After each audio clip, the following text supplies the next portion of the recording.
Jai Shri Ram. Hello friends, I am Anand Jairam and welcome back to my channel Vedic Wisdom. To begin with, I would like to thank everyone from the bottom of my heart for the wonderful response I got for my previous video on Ganeshji.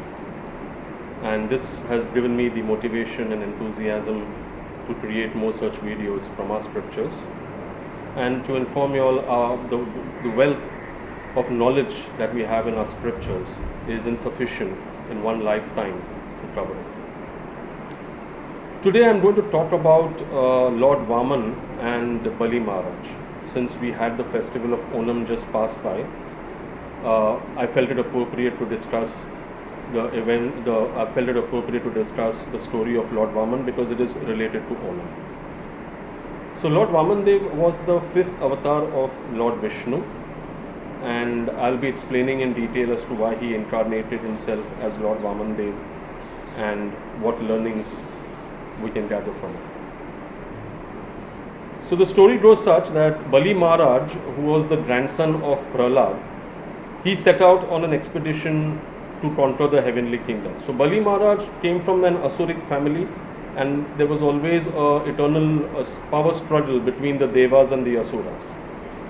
So the Devas were always had an upper edge over the Asuras because they had drunk the Amrit when the Samudra Manthan happened. When they drank the Amrit, they became more powerful because they were granted eternal life. And because of that, whenever there was a conflict between the Devas and the Asuras, the Devas always used to have an upper hand.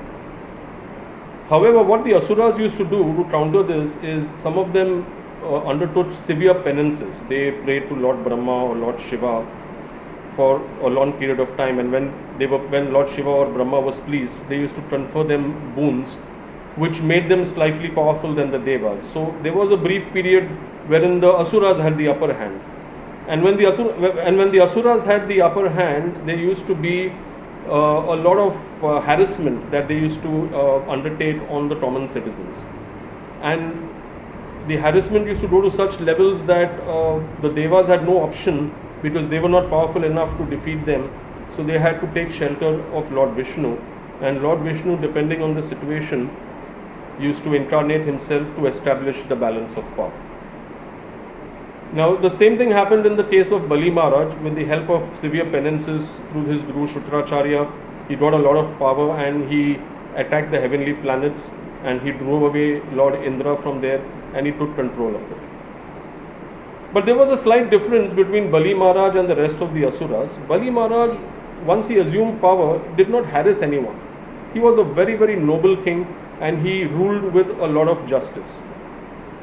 This is pretty surprising because the trend always was that the Asuras used to be very cruel to the normal citizens. They used to harass them, punish them for no reason. But Bali Maharaj was an exception. To give you a cricketing analogy, it's like a bowler. Sometimes he goes on to score a century, which is very uncommon, but sometimes it does happen. So in this situation, Bali Maharaj, even though he was born in an Asuric family, for a change he was very, very noble, and he ruled his kingdom very properly with a lot of justice. All the citizens in planet Earth, everywhere, they were all very happy with his rule. There were no complaints whatsoever. He was also very generous. If anyone came to him for help, he ensured that the person got what he wanted, and he was relieved from all his troubles. So seeing this, what happened was the Devas, since they were driven out of the kingdom, they did not know whom to approach, because when they approached Lord Vishnu, even he for a moment said, I cannot do anything because I see no problem in his doing. Now you all have to find a way out. So that way they were completely helpless because militarily they couldn't conquer Bali Maharaj, and they didn't have anywhere to stay because they were driven out from the place. So they were roaming around aimlessly without any place to stay, and their condition became really miserable. And seeing this, their mother, that's Mata Aditi, she felt very sad for them, as any normal mother would, because mother can take suffering upon herself, but when she sees her son's suffering, she cannot take it any longer. So seeing her son's miserable condition, she began praying to Lord Vishnu, saying that you need to intervene and do something, because my sons need to, my son's kingdom have to be restored back to them, and you need to do something about it. And Lord Vishnu was pleased with the austerities that Mata Aditi performed, and he said to her that I'll take birth as your son, and I'll see what I can do.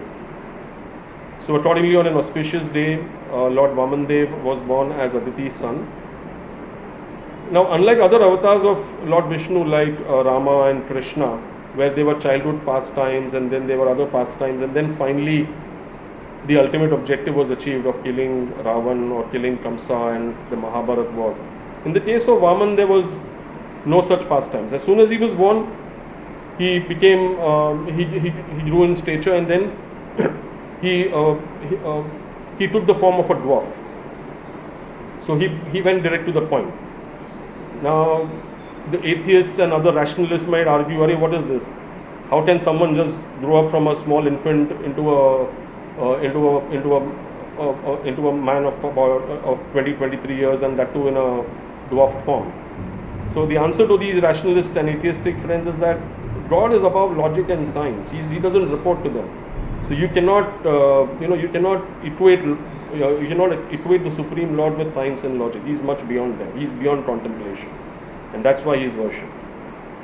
So coming back to the point, so once Vamandev assumed the form of a dwarf, he took the blessings of Mata Aditi, and his thread ceremony, that is the Upanayanam, the ceremony was also conducted. And once all that was done, he set out to meet Bali Maharaj. Now, Bali Maharaj in the meanwhile was performing a very auspicious yajna along with his guru Shukracharya. This yajna was so important that once it got completed, it would give him complete control over all the three worlds, that is the heavenly planets, the earthly planets, and the hellish planets. He would get complete control permanently. That was the kind of yajna he was doing along with his guru Shukracharya. And as the yajna was getting performed, Lord Vamandev enters the arena. And the moment Lord Vamandev entered, everyone looked up to him because his face was glowing, his face was radiant. Even though he assumed the form of a dwarf, he was like the sun rising from the horizon. Such was his personality. And when he entered the arena and approached Bali Maharaj, he offered his greetings, and then Bali Maharaj asked him what did he want. Because whenever any Brahmin or any Brahmana came in front of Bali Maharaj and asked for alms, he would stop everything and first ensure that the Brahmin got what he wanted. So accordingly, he stopped the yajna for a moment, went to Lord Vamandev, offered his respects, and then asked him, "What do you want, sir?" And Lord Vamandev first praised his lineage, his ancestors. Excuse me. He praised his lineage and ancestors, and then politely asked him, "I have a very small request. I'm not sure whether you will fulfill it." Lord Bali Maharaj was surprised. He's saying, "I'm Bali Maharaj. You know who I am. I'm the Lord of the three worlds. I've got unlimited wealth. You can ask what you want, and I'm 100% sure that you will not go away disappointed." So Vamandev again asked him, "Are you sure that you will be able to fulfill my wishes?" He said, "Absolutely. Go ahead." And then Bali Maharaj says, Lord Vamandev says, "Bali Maharaj, I do not want wealth, I do not want any kind of money, gold, ornaments, riches, villages, cows. All I want is land that can be measured by my 3 steps." So hearing this, Lord Vamandev was absolutely surprised. He's saying, "What? Can you repeat your request again? Have I heard it right? That you just want 3 steps of land that can be covered with your feet?" Lord Vamandev said, "Yes, absolutely." Then Bali Maharaj says, "When you're asking for alms, at least you should know the status of the person with whom you're asking. It's like you're asking from an ocean 1 teaspoon of water. You're asking from the forest 1 blade of grass. Do you know to whom you're asking?" And Vamandev again replied, "I'm absolutely sure whom I'm asking, and now if you cannot fulfill it, tell me, I'll go away." Then Vamandev said, no, it's fine, but I was just wondering, the reason I'm asking you this is because even if a normal person, assuming he's 6 feet tall, he takes 3 steps, even that would be insufficient for him to sustain. And your stature is even small, you're hardly 3.5, 4 feet. So that's the reason I was asking whether you're absolutely sure in what you're asking. So Bali Maharaj, being the emperor of the world, he was so popular. He was flaunting his riches, and that's from his point of view, it was quite understandable. So imagine, you or me going to a billionaire like say Mr. Ambani, going to his house, and he welcomes us, and then he says, "Okay, what do you want?" He's saying, "Sir, mujhe 10 rupiya de do." Now, will that be okay? I mean, it'll be like a joke from him. He might almost faint. Such was the situation with Bali Maharaj as well. He had so much of wealth at his disposal, and this small Brahmin dwarf is just asking for 3 steps of land. And so he was again reiterating whether he was sure of what he wanted. And Lord Vamandev said, absolutely, either this or nothing. Now, in the meanwhile, as they were discussing this, Shukracharya, who was the guru of Bali Maharaj, he was watching this from a distance. And whatever success that Bali Maharaj had brought in till now, it was all due to the efforts of Shukracharya. It was all due to his suggestions, his consultations, the yajnas that he performed, the advice that he gave, all due to his mentorship. Bali Maharaj was able to reach to this level. And it was the final yajna. Once this yajna was completed, he would be permanently controlling the entire universe. And Bali Maharaj was ever grateful to Shukracharya for having given him all this. So Shukracharya was observing this conversation from a distance, and he was also looking surprised as who is this Brahmana come here and asking only for 3 steps of land. I've seen so many Brahmanas, we have performed many yajnas, ऐसे कई Brahman आए, and whenever we make our corporate presentations, we do some trend analysis, we see spending pattern, consumption pattern, and then we see similarities. In the same way, in his mind, he was also doing the trending patterns of Brahmanas who came asking for alms. And when he analyzed, he said, no one has asked this ever before. Every time the Brahmanas came for donations, they used to ask for gold, they used to ask for villages, they used to ask for land, they used to ask for cows or some ornaments. Never ever has anyone asked for 3 steps of land. And then he felt there is something really fishy.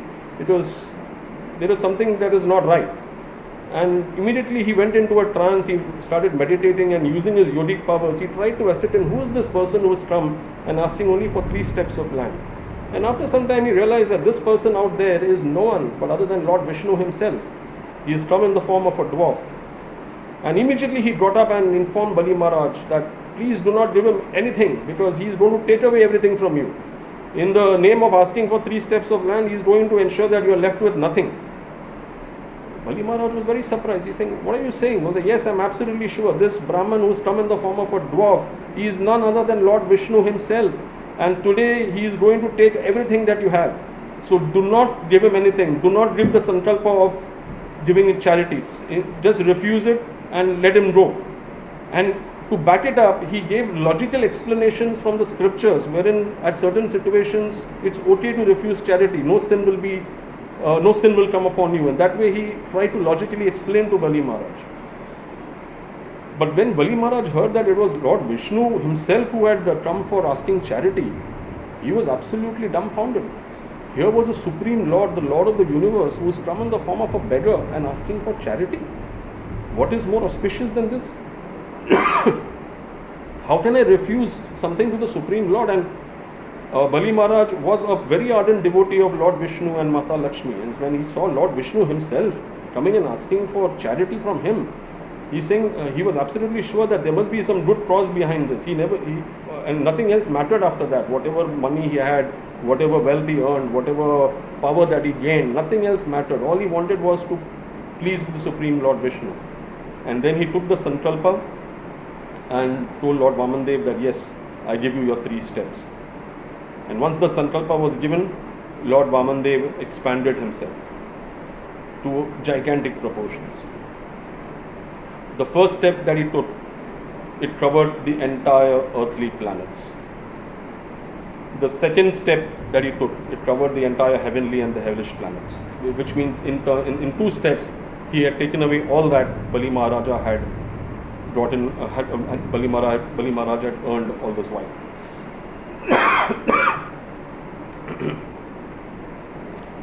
And now the 3rd step was remaining. So He did not know what, so there was no place left to keep the third step, and he asked Bali Maharaj, I still have one step to take, what shall I do? And then Bali Maharaj prostrated himself and said, Lord, you can place the third step on my head and take that as well. And when Lord Vamandev heard this, he was very pleased with Bali Maharaj's commitment and integrity. That despite everything being taken away from him, he did not budge 1 inch. And he still kept his promise. And then he informed Bali Maharaj that you will be ever remembered as long as there is life on this planet. You will never ever be forgotten. He informed him, or he rather advised him to go to this planet called Sutala Loka, which is below the earth, and he told him to rule that planet. And he also informed him that planet is much better than Indralok that you always wanted to have. So he advised to take his subjects and move to Sutala Loka and rule from there. And he personally assured him that since you have shown so much of commitment in the face of adversity, I will be your personal gatekeeper as Lord Vaman in your palace out there. So this in short is the story of Lord Vamandev and Bali Maharaj. And in Kerala, the Onam is celebrated because Lord Vamandev also blessed Bali Maharaj that one day in a year you can come to the earthly planets and meet your subjects. So people in Kerala believe that Onam is the day when Bali Maharaj comes to earth to meet his subjects. So what learnings did I gather from this? Number one, the learnings from Vamandev's point of view. So Lord Vamana was a dwarf, and then he expanded his size to gigantic proportions. In the same manner, a lot of us have some restrictions within ourselves. For instance, we might be born in a poor family. We might be born in a village with no access to proper education. We might not speak proper English. These restrictions should not limit us from expanding our potential. So we need to realize our own potential and take gigantic steps like Lord Vamandev did. We need to awaken the Lord Vamana inside us and take gigantic steps in expanding our knowledge, our attitude and skills to such gigantic proportions that success follows us. From Bali Maharaj's point of view, so again from Lord Vamandev's point of view, what we learn is that we should not underestimate ourselves. From Bali Maharaj's point of view, the first lesson that we have to learn very critically is never underestimate the one in front of us as well. As Bali Maharaj did initially. He was asking Lord Vamandev, why are you asking such a ridiculous thing like just taking 3 steps of land? So initially he underestimated the potential of Vamandev. He never understood what 3 steps actually meant. So in the same manner, we should not underestimate anyone stating that he's just a village boy or he's a vernacular medium, he doesn't speak proper English, he's from a poor family, I'm much better than him. No, that's the gravest mistake that we will ever do. Never underestimate the person in front of us, and never even overestimate ourselves. We should always be in the student mode, the learning mode. The moment we overestimate ourselves and say that we have arrived in life, no one else is better than me, that's the starting point of our downfall. Again, the lesson to be learned from Bali Maharaj is the integrity and commitment that he showed in the face of adversity. Despite knowing that everything that he's brought till now is all going to go away, he still did not shake. He stood his ground and fulfilled his commitment. Because he knew that the person in front of him is the Supreme Lord, and when the Supreme Lord is asking you for something, there is always, he was absolutely sure that it's always for his own good.